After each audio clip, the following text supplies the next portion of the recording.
Salut à tous, on se retrouve pour l'épisode 2319 du Zap Image. On commence aujourd'hui en ce vendredi 12 mai avec des anniversaires. Et tout d'abord c'est celui du néerlandais du FC Barcelone, c'est Frenkie de Jong, il fête aujourd'hui ses 26 ans. Bon anniversaire à lui, il fait une très bonne saison. Frenkie de Jong du côté du Barça.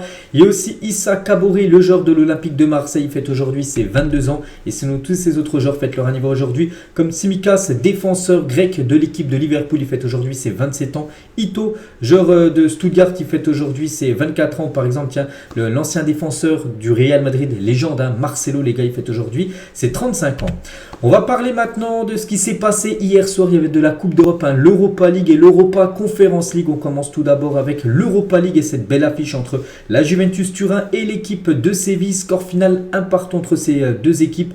Donc Youssef En-Nesyri, buteur côté sévillan. Donc il y avait 1-0 pour Séville jusqu'à la 96e minute de jeu. Donc voilà, on pensait bien sûr que Séville allait s'imposer. Non les gars, vu que Gatti en toute fin de match à la 97e minute de jeu, donc il a égalisé côté Juventus Turin. Du coup ça fait un score final de 1-1. Donc tout se jouera jeudi prochain, cette fois-ci du côté de Séville, pour le match retour, pour savoir qui se qualifiera pour la finale. Donc les stats de la partie, donc l'équipe de Séville, plus de tirs, également plus de tirs cadrés, mais bon, c'est bien la Juventus qui a arraché, on va dire, ce match nul en toute fin de match. Donc tout reste jouable bien sûr pour le match retour. Et Federico Gatti qui égalise à la 97e minute. C'est vrai que souvent il y a des buts dans le temps additionnel, puis là vraiment c'est un but très important bien sûr, qui donne de l'espoir à la Juve, même s'ils auraient perdu 1-0, il y avait quand même l'espoir de gagner le match retour, mais voilà, 1-1, donc en gros, c'est comme si le match n'avait pas existé hier, donc ça sera une finale la semaine prochaine pour se qualifier, en finale d'Europa League. Et ce but, les gars, c'est un beau but de la tête, j'ai dit dans les dernières secondes de la partie, sur une passe D, les gars, une passe D de la tête de Paul Pogba.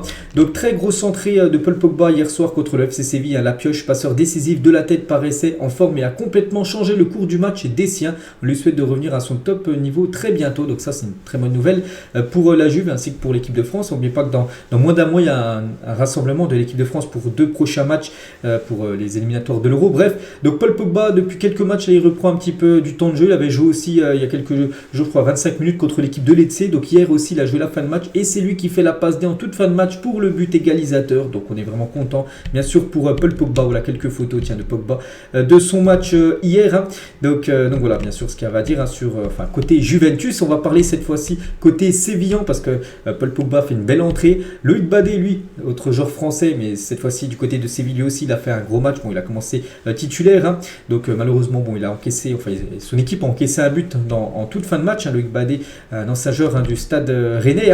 On va parler du Marocain buteur côté sévillan, c'est Youssef En-Nesyri qui vient d'inscrire quand même son 4e but de la saison en Europa League, pas mal. Il fait une très belle saison, que ce soit du côté de l'Europa League ou même en Liga, même si Séville cette saison c'est pas ouf, donc lui répond présent, il marque beaucoup de buts.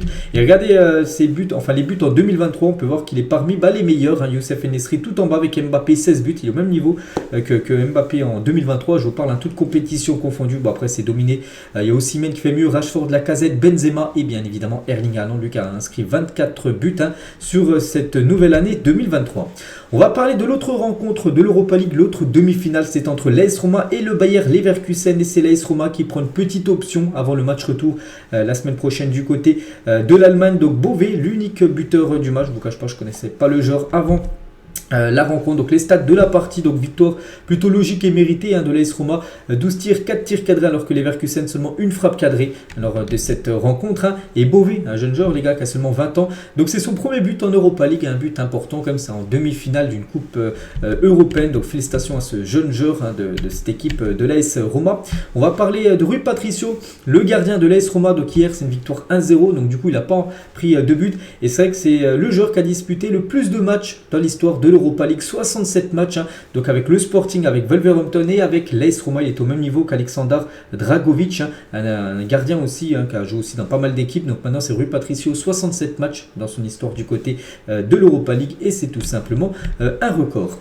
On va parler de l'entraîneur José Mourinho, bien sûr. Mourinho, on pense qu'il a dû être content de la victoire hier de son équipe contre le Bayer Leverkusen, et il a pu retrouver son ancien joueur Xabi Alonso qui côtoyait du côté du Real Madrid à l'époque, parce que les deux sont coachs, Mourinho bien sûr coach de l'AS Roma et Xabi Alonso coach du Bayer Leverkusen, et avant voilà, Mourinho c'était le coach de Xabi Alonso du côté du Real Madrid, c'était même de temps en temps en conférence de presse, ces deux-là, Pierre, ils étaient l'un contre l'autre, on va dire, en tant que coach, donc ils se retrouveront de nouveau jeudi prochain. Et toujours avec cette équipe de l'AS Roma, donc ça c'était avant le match, l'arrivée du bus des joueurs de l'AS Roma pour la demi-finale, donc il y avait beaucoup de supporters qui ont envoyé de la force bien sûr aux joueurs de l'AS Roma pour faire un gros match. Bon, là ça a été plutôt convaincant vu qu'ils ont gagné bien sûr la rencontre hier 1-0, cette équipe de Rome, donc il y avait une grosse ambiance avant le match et aussi pendant le match. Regardez le COP, on va dire, des supporters de l'AS Roma. Du coup, les deux résultats des demi-finales de l'Europa League, voilà, donc c'est un peu comme la Ligue des Champions, une victoire, un match nul, donc tout reste jouable, même Leverkusen qui s'est incliné 1-0 à l'AS Roma, donc ils peuvent faire le taf bien sûr, la semaine prochaine, et s'imposer avec plus de buts au goal average, par rapport à l'AS Roma, et se qualifier, donc voilà, bien sûr, tout est indécis pour les équipes qui vont se qualifier. Et les 4 joueurs nommés meilleurs joueurs de la semaine, donc il y a Gatti, Rakitic, Tapsoba et Matic, donc un sera l'heureux élu bien sûr du meilleur joueur de cette semaine en Europa League. On va parler de l'Europa Conference League aussi, il y avait les deux demi-finales hier. Et tout d'abord West Ham contre l'équipe de AZ Alkmaar, et c'est West Ham qui s'est imposé 2-1. Donc l'AZ Alkmaar menait 1-0 jusqu'à la 65e minute de jeu, et voilà, ils ont fait un comeback, on peut dire, cette équipe de West Ham. Donc Antonio et Benrahma, les deux buteurs côté West Ham, on peut voir les stats de la partie. Donc plus de 19 tirs, 6 tirs cadrés pour West Ham, 2 buts, c'est plutôt logique. Bon, voilà, qui se sont imposés comme cette équipe de West Ham. Et voilà, en l'espace de 10 minutes, ils ont renversé le match. Comme j'ai dit, ils perdaient à la 66e minute de jeu, puis ils ont égalisé 67 et 76e minute de jeu. Ils ont été double buteurs, on va dire, cette équipe de West Ham, et ils ont pris un petit avantage, on va dire, avant le match retour. Donc Saïd Benrahma, buteur, Saïd Benrahma, ce joueur algérien qui a été buteur, bien sûr, on peut le féliciter, grosse partie de sa part. Et aussi Antonio, Michael Antonio, c'est le meilleur buteur cette saison en Europa Conference League, donc déjà 6 buts cette saison. Je crois qu'il est au même niveau que Cabral qui a été buteur hier, du côté de l'autre match qu'on parlera juste après. Donc voilà, félicitations bien sûr à Michael Antonio. Et c'est comme une bonne nouvelle, les gars, que West Ham s'est imposé contre l'AZ Alkmaar, parce qu'oubliez pas que l'équipe de AZ Alkmaar, c'est une équipe néerlandaise. On sait que la France, avec le championnat néerlandais par rapport au classement l'indice UEFA, donc c'était pas bon, il fallait que bien sûr que les Néerlandais ne gagnent pas. Et voilà, bonne nouvelle, parce que cette équipe de West Ham a battu cette équipe néerlandaise, grâce à la victoire de West Ham face à l'AZ Alkmaar. La France sauvegarde sa 5e place au classement UEFA, c'est sûr, même si l'AZ Alkmaar gagne l'Europa Conference League, ils ne seront pas, le championnat néerlandais ne sera pas devant le championnat français, parce qu'il fallait qu'ils gagnent leurs 3 matchs, donc les 2 demi-finales, donc le match aller, le match retour et la finale. Donc pour l'instant, ils ont perdu la demi-finale aller, même s'ils gagnent les 2 autres matchs. Et on va dire, et s'ils gagnent même cette compétition, ça ne sera pas suffisant pour passer devant la France. Donc bonne nouvelle, les gars, et c'est du coup officiel, la France comptera 4 clubs en Ligue des Champions. La saison, pas la saison qui arrive, c'est l'autre saison, parce que vous savez, il y a une nouvelle formule de la LDC, il y aura plus d'équipes qualifiées, et du coup en France, les gars, il y aura plusieurs clubs qualifiés en Ligue des Champions. Bon, actuellement il y en a déjà 2, les 2 premiers, à partir la saison prochaine, ça sera le championnat de la saison prochaine, en gros, qui comptera en compte. En gros, ce sera les 3 premiers qui seront qualifiés directement pour la Ligue des Champions. Voilà, donc. Et le 4e de la Ligue 1 jouera quand même les barrages, donc voilà, c'est pas mal, tu joues quand même les barrages pour jouer la Ligue des Champions, alors que tu finis 4e de la Ligue 1, normalement c'était le 3e, c'est pour ça que c'était très important de garder cette 5e place au classement UEFA, et voilà, c'est pour ça qu'on peut remercier tout simplement cette équipe de West Ham. On peut voir que le 5e finira en C3, donc l'Europa League, et le 6e en C4, l'Europa Conference League, et comme ça a été le cas aussi dans le passé, les gars, le vainqueur de la Coupe de France ira également en C3 comme d'habitude. Donc voilà à quoi ressemblera dans 2 ans, on va dire, la Ligue, les coupes européennes, on va dire, pour le classement français. Bref, on continue, les gars, avec l'Europa Conference League, là, parce qu'on parlait de la bonne nouvelle pour la France, avec la défaite de l'AZ Alkmaar, mais il y a aussi la Fiorentina contre Bâle, Bâle qui avait éliminé l'équipe de Nice au tour précédent, et ils ont pris un petit avantage, les gars, pour se qualifier pour la finale en s'imposant 2-1 du côté de la Fiorentina. Donc Cabral, je vous ai dit, un buteur côté Fiorentina, on a parlé tout à l'heure, meilleur buteur avec Michael Antonio. Bref, mais Diouf, les gars, et Amdouni ont été 2 buteurs côté Bâle, et Amdouni, les gars, buteur à la 93e minute de jeu. Donc vraiment belle performance, bien sûr, de cette équipe de Bâle, pourtant dominée, les gars. On peut voir qu'il y a eu plus de tirs de ça côté Fiorentina, mais les tirs cadrés sont les mêmes, 3 tirs cadrés, et c'est bien l'équipe de Bâle qui a été plus efficace que les Italiens. Et Andy Diouf, les gars, buteur avec le FC Bâle. L'international espoir français de 19 ans, formé à Rennes, égalise un partout. Donc voilà, les gars, lui, c'est un joueur français. Puis il a été transféré déjà définitivement du côté de cette équipe de Bâle. Il a été formé à Rennes. Puis hier, il a été buteur en Coupe d'Europe. Et le parquage des supporters du FC Bâle était en folie au stade Franchi de la Fiorentina. Bien sûr, il y avait des feux d'artifice parce que voilà, l'équipe de Bâle s'imposait 2-1 du côté de cette équipe de la Fiorentina. Du coup, les deux résultats des deux demi-finales de l'Europa Conference League. Donc là, il y a eu 2 victoires, 2-1. Après, tout reste jouable, bien sûr, pour les matchs retour. Parce que vu que le but à l'extérieur ne compte pas, voilà, il suffit juste de gagner avec 2 buts d'écart pour la Fiorentina et Hazel Alkmaar pour aller en finale. Donc voilà, tout sera bien sûr décidé jeudi prochain. Qui gagnera bien sûr ce très beau trophée qui a été mis en place, là, ça fait déjà 2 ans. L'AS Roma l'avait remporté bien sûr la saison dernière, cette coupe, on va dire. Et les 4 joueurs élus meilleurs joueurs de la semaine, qui sera le meilleur parmi ces 4-là entre Benrahma, Diouf, Biraghi et Declan Rice. Donc on connaîtra ça bien sûr dans les prochaines heures. On va parler un petit peu aussi de la Ligue des Champions. Bon, il n'y a pas eu de match hier, mais bien sûr une grosse semaine de LDC avec les 2 demi-finales. Et on peut voir l'équipe type de cette semaine de Ligue des Champions. Donc pas mal de joueurs de l'Inter Milan qui ont fait un gros match contre l'AC Milan. Donc côté Inter, il y a Onana, il y a Di Marco, il y a Bastoni, il y a Acerbi, il y a Darmian, il y a Dumfries, toute la défense les gars, la défense et le gardien. Voilà, c'est côté Inter Milan, il y a Sanaglu, il y a Mkhitaryan et il y a Dzeko. Donc en gros, il y a seulement 2 joueurs qui ne sont pas de l'Inter, donc Vini Junior et Kevin De Bruyne. Voilà, donc voilà, c'est une équipe quasiment complète, on va dire, de l'équipe de l'Inter. C'est vrai qu'elle a fait une grosse impression contre l'équipe de l'AC Milan. Et toujours avec la Champions League, un petit coup d'œil aussi au classement des meilleurs passeurs de cette édition. C'est toujours Vini Junior, le meilleur passeur avec 6 passes D devant Di Marco, 5 passes D, ainsi que Kevin De Bruyne, 5 passes D concernant les meilleurs buteurs. Moi, j'ai pas la photo, mais c'est toujours bien sûr Erling Haaland, le meilleur buteur cette saison de Champions League.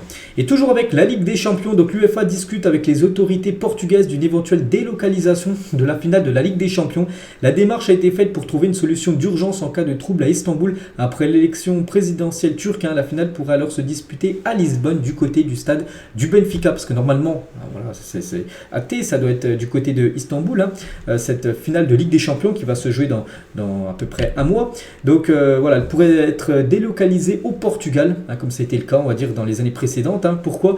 Parce qu'il y a des élections présidentielles en Turquie, voilà, au 28 mai, alors que le match est seulement le 10 juin. Il pourrait, pour l'instant, c'est en pourparlers, mais ça pourrait peut-être être délocalisé. Voilà, donc dès que j'ai des infos en plus, je dirai tout ça plus tard. On va parler d'autres résultats. Hier, il y avait aussi les résultats des quarts de finale de la CAN U17 qui se disputaient en Algérie. Donc hier, j'ai déjà dit que le Sénégal et le Maroc avaient gagné leurs 2 matchs. Et hier, il y avait Mali contre le Congo. Mali s'est imposé 3-0. Et le Burkina Faso élimine le Nigeria 2-1. Et du coup, on connaît les 4 équipes qualifiées pour les demi-finales de cette CAN U17. Donc, Sénégal, Burkina Faso sera une affiche en demi-finale et Maroc contre le Mali. Donc voilà, ces 4 équipes-là sont également qualifiées pour la Coupe du Monde U17 également, parce que là, c'est la Coupe d'Afrique des Nations. Donc voilà, dès que je connais les résultats, bien sûr, on parlera de tout ça. Le programme foot aujourd'hui, il y a du football, on est vendredi. Donc en Allemagne, il y a Cologne contre le Hertha Berlin. En Liga, il y a Mallorca contre Cadix. Du côté de la Serie A, Lazio contre Lecce. Et en Ligue 1, Lens contre l'équipe de Reims. Et regardez, ce match ce soir fait la une du journal L'équipe aujourd'hui, en ce vendredi 12 mai. Chicoté sans compter, donc au stade Bollaert. Lens entend bien célébrer sa 16e victoire à domicile de la saison. C'est vrai qu'ils ont tout gagné cette saison, à part une défaite et un nul. Voilà, sinon que des victoires en Ligue 1. Bref, un succès qui leur rapprochait un peu plus de la Ligue des Champions à 4 journées de l'épilogue. C'est vrai qu'avec une victoire de nouveau ce soir, là ils ont déjà 2 points d'avance sur l'équipe de l'Olympique de Marseille au classement. C'est vrai que s'ils gagnent ce soir, ils mettraient une grosse pression sur l'Olympique de Marseille qui jouera contre Angers à la lanterne rouge du championnat ce week-end. Donc voilà, c'est vrai qu'une victoire ce soir, ça sortirait très bon la Ligue des Champions pour Lens.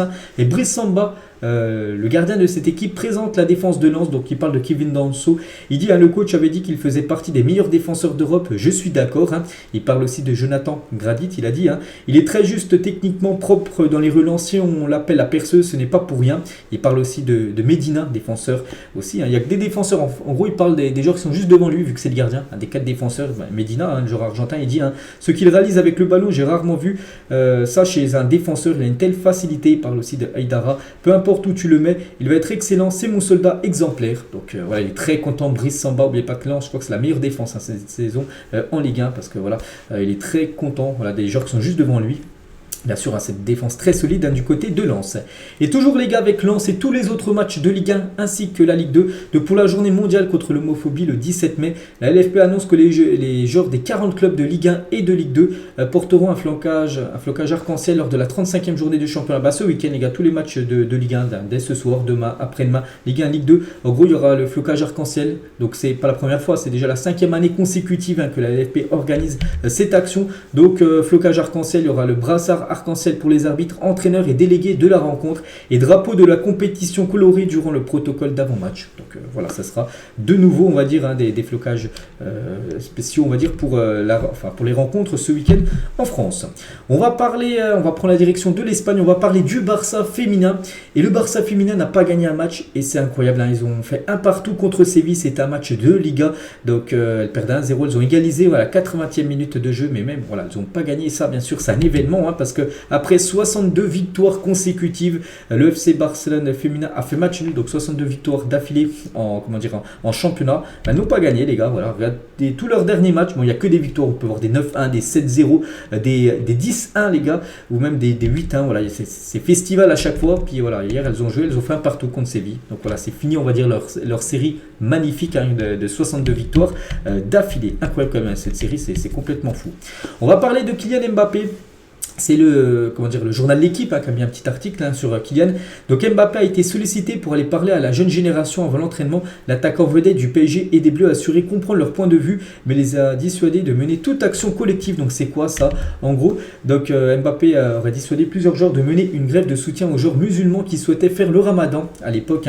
Donc à l'issue de cette discussion, certains auraient renoncé à jeûner. Donc voilà, en gros c'est Mbappé qui aurait dit aux jeunes joueurs de l'équipe de France Espoir ou même les catégories jeunes de faire en gros une manifestation pour ceux qui voulaient faire le ramadan, tout ça.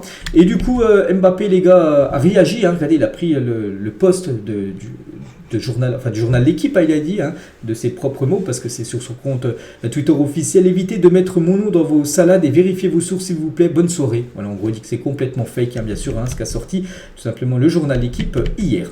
Toujours du côté du Paris Saint-Germain, les gars, donc le PSG et le clan Messi ont passé un accord secret à l'origine du retour de l'Argentin à l'entraînement. Vous savez qu'il a repris l'entraînement alors que normalement il devait être suspendu 2 semaines. Il a repris l'entraînement au bout d'une semaine.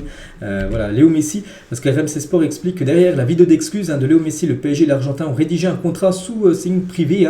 Les deux parties se sont mis d'accord pour que Messi puisse reprendre l'entraînement en échange d'excuses. En gros, c'est pas Messi qui a pris l'initiative de faire ses excuses. C'est plutôt le PSG qui lui a dit: si tu fais tes excuses, on réduit ta suspension de 2 à 1 semaine. Et du coup Messi voulait jouer parce que bien sûr c'est un professionnel, il veut jouer au football, donc du coup c'est pour ça qu'il a fait cette vidéo d'excuses tout simplement, Léo Messi. C'est pour ça qu'il a pu reprendre l'entraînement, c'était lundi dernier. C'est pour ça qu'il jouera demain contre l'équipe de l'AC Ajaccio. Donc voilà, c'est venu plutôt du PSG, les excuses de Messi, que de Messi lui-même. Et toujours avec Messi, on sait qu'il va quitter bien sûr l'équipe de Paris en fin de saison, c'est sûr à 99,9%. Et l'équipe de Al Hilal proposera à Léo Messi un contrat d'1 milliard d'euros sur 2 ans, soit 500 millions d'euros par saison. Je ne sais pas si vous vous rendez compte, c'est des chiffres complètement fous. Jamais un sportif, tout sport confondu, si vraiment il venait à toucher ça, il signait là-bas. Personne n'a jamais touché ça en gros dans l'histoire du sport. Donc le club saoudien voudrait aussi recruter Marco Verratti en lui proposant un contrat de 60 millions d'euros par an, quasiment 10 fois moins que Messi, mais bien sûr il toucherait bien plus qu'il touche actuellement du côté du PSG. Donc voilà, bien sûr, ça peut faire réfléchir des sommes comme ça. Même pour Verratti, ça fait plus de 10 ans qu'il est au club, il peut réfléchir d'une somme comme ça, bien sûr, en rejoignant l'Arabie Saoudite. On continue avec les autres infos. Mercato, on va parler de Martinez, devrait changer de club en juin prochain. 3 clubs de Première Ligue l'ont ciblé: Tottenham, Chelsea, Manchester United. Donc voilà, c'est une chose qui est quasiment sûre, c'est qu'Aston Villa, il devrait quitter cette équipe de Villa et il pourrait aller dans un de ces 3 clubs-là. Parce que surtout l'équipe de Tottenham cherche un nouveau gardien, parce que Hugo Lloris, les gars, qui a un contrat jusqu'en juin 2024, encore un an, mais pas sûr, on ne va pas rester du côté de Tottenham. Et Tottenham cherche un gardien plus jeune et plus adroit au pied. David Raya est ciblé. Hugo Lloris est prêt à relever un nouveau challenge et ne veut pas du rôle de numéro 2. C'est pour ça que par exemple Tottenham, qui cible David Raya, mais il cible aussi Emiliano Martinez. Je vais vous parler aussi d'un autre gardien qui est ciblé aussi par Tottenham. Mais concernant Lloris, qu'est-ce qu'il va faire Hugo Lloris Donc Hugo Lloris n'écarte pas une hypothétique avenir en Arabie Saoudite. Et donc c'est son entourage, il a dit, il étudiera toutes les options qui s'offrent à lui, précise l'entourage du gardien français. Pour le moment, rien n'est fait entre les deux parties, parce qu'on a pu voir une grosse info de Time Sport, qui est un journal sportif sérieux anglais, que Hugo Lloris a reçu une offre de contrat de 18 millions d'euros par an d'un club d'Arabie Saoudite. Donc le nom n'a pas filtré, ça doit être Al Hilal ou Al Nasser, les deux clubs qui ont beaucoup d'argent. Donc il touche actuellement 6 millions d'euros par an à Tottenham. Donc en gros, il pourrait toucher 3 fois plus en rejoignant une équipe d'Arabie Saoudite. C'est pour ça que ça peut faire réfléchir tout simplement Hugo Lloris. Et voilà, ça sent quand même le départ de Lloris certainement du côté de l'Arabie Saoudite. Et pour revenir les gars sur Tottenham, donc on parle d'Aurélien, on parle de Martinez, mais on parle aussi d'Alban Lafont. Brentford pense à Alban Lafont en cas de départ de son gardien David Raya, ciblé aussi par Tottenham, et Tottenham aussi intéressé bien sûr par Alban Lafont. On va continuer avec les gardiens de but les gars. Manchester United est intéressé par Yann Sommer, donc le gardien du Bayern. Donc lui et l'équipe du Bayern se sont mis d'accord que quand Neuer reviendra, il aura un bon de sortie. En gros, il pourra quitter cette équipe du Bayern. Il était venu au Bayern seulement pour remplacer Neuer, le temps qu'il se rétablisse. Il avait eu un accident de ski, Manuel Neuer. Donc le 6 aurait la possibilité de partir cet été en cas de retour de Neuer en numéro 1. Et ça devrait être le cas là pour cet été. On va parler de Mateo Kovacic, qui intéresse plusieurs clubs pour cet été, dont le Bayern Munich, Manchester United et Manchester City. Voilà une petite info concernant l'ancien joueur du Real Madrid, le milieu croate, Kovacic, qui a pas mal de sollicitations pour le prochain mercato. Declan Rice aussi, un joueur vraiment qui est quasiment sûr de quitter West Ham. Donc Arsenal a peur de rater Declan Rice cet été avec la concurrence qui s'annonce. West Ham réclame quand même 135 millions d'euros et Arsenal ne compte pas dépenser plus de 100 millions d'euros, ce qui est déjà pas mal pour un milieu. Bref, Manchester, Liverpool encore, City sont sur le coup concernant Declan Rice. Une chose qui est quasiment sûre, c'est qu'il quittera l'équipe de West Ham, peut-être avec un titre de Coupe d'Europe, l'Europa Conference League, où ils ont gagné hier 2-1, où en plus il a été très bon. Malgré les rumeurs, Alvarez ne quittera pas Manchester City cet été. Ce joueur qui joue peu, parce que voilà, le problème c'est qu'il est en concurrence avec Haaland, et quand tu es en concurrence avec Haaland, c'est compliqué. Et Haaland en plus n'a pas fait un match monstrueux, même un match très moyen contre le Real. Il a joué tout le match Haaland alors qu'il n'a même pas fait de changement de toute façon, Guardiola, donc il aurait pu rentrer en fin de match, non. Donc malgré son faible temps de jeu, il devrait rester du côté de City d'après ce qui se dit. Wolverhampton tente de conclure le deal d'El Bilal Touré, 21 ans, pour environ 25 millions d'euros plus bonus. Brentford était également sur le coup d'après un journaliste de Foot Mercato. 25 millions d'euros pour un attaquant qui n'a jamais mis plus de 6 buts dans une saison, donc c'est la première ligue bien sûr, avec toujours des montants complètement fous. Donc El Bilal Touré joue actuellement du côté de Almeria. Arsenal est intéressé par Cancelo pour cet été. Le Bayern Munich et le FC Barcelone sont aussi dans la course. Donc déjà joueur du Bayern, mais il est prêté par City. Et City ne conservera pas de nouveau. Cancelo sera de nouveau soit prêté ou soit peut-être vendu. Donc Arsenal, le Barça et le Bayern ont des vues sur Cancelo. Chelsea refuse de libérer Aubameyang de son contrat. Le club pourrait cependant le céder pour environ 5 millions d'euros. Donc là, il y a quand même quelque chose à faire. 5 millions d'euros pour Aubameyang, je pense que c'est pas mal. Même s'il est âgé, je crois qu'il doit avoir 33 ans, Aubameyang. On pense qu'il peut dépanner beaucoup d'équipes, donc voilà, à voir bien sûr. Ça sera quoi son futur club, et voilà, une chose qui est quasiment sûre, c'est qu'il quittera l'équipe de Chelsea.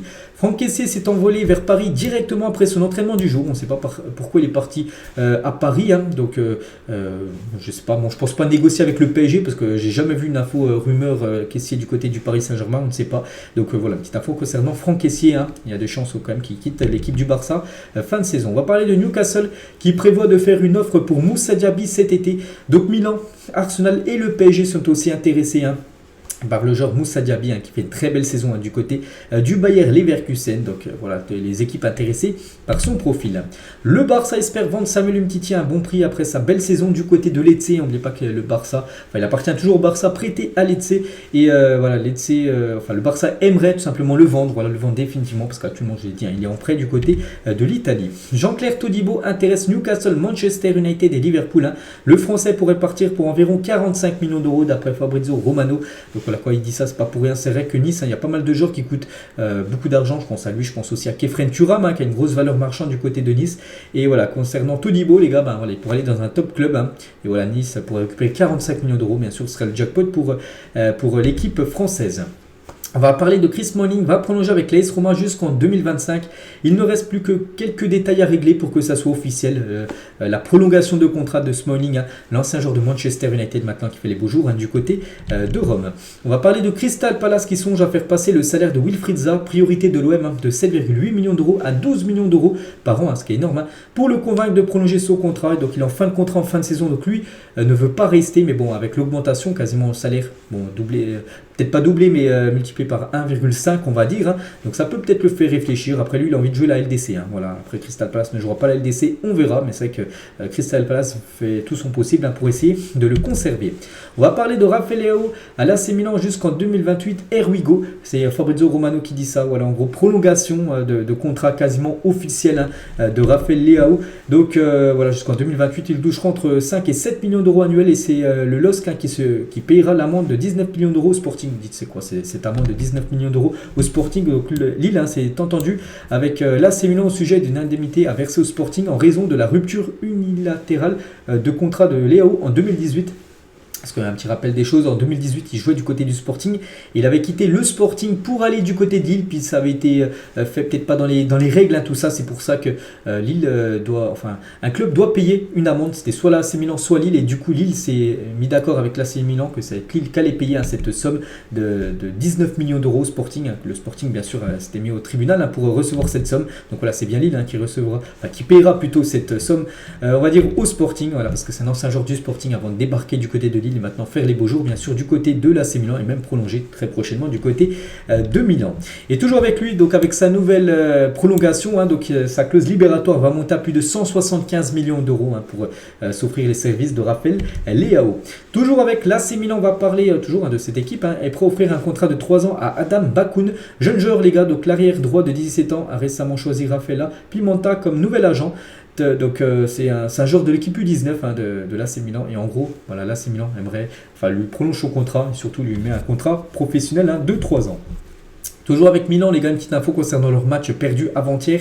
Et c'est comme une grosse info, hein, parce que Tomori, les gars, est devenu, donc cet avant-hier, le premier Anglais à participer à une demi-finale de la Ligue des Champions pour un club non anglais depuis Steve McManaman en mai 2003 pour le Real Madrid. Hein, c'est fou, hein, les joueurs anglais s'exportent très peu dans des clubs étrangers. La preuve en est, c'est vrai qu'il y a très peu de joueurs anglais dans les autres championnats. C'est vrai que c'est très peu. Et lui, Tomori, c'est un défenseur anglais. Il a joué une demi-finale pour un club non anglais. Hein, donc l'équipe de l'AC Milan, c'était plus arrivé depuis 2003, depuis plus de 20 ans. Hein, donc voilà, c'est quand même fou. Hein, donc voilà.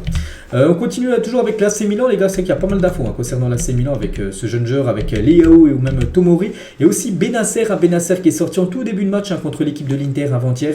Et du coup, gros coup dur, hein, on peut dire, hein, pour le milieu algérien, parce qu'il est blessé. Il est blessé jusqu'à la fin de la saison. Fin de saison pour Ismaël Benacer. L'international algérien va se faire opérer sous arthroscopie du genou droit. Donc en gros, voilà, il va opération. Donc c'est-à-dire il ne sera pas rétabli, hein, pour les prochains matchs de l'AC Milan. Il sera forfait déjà pour le match retour. Donc on lui souhaite bien sûr un bon rétablissement, Ismaël Benacer, qu'on reverra saison prochaine.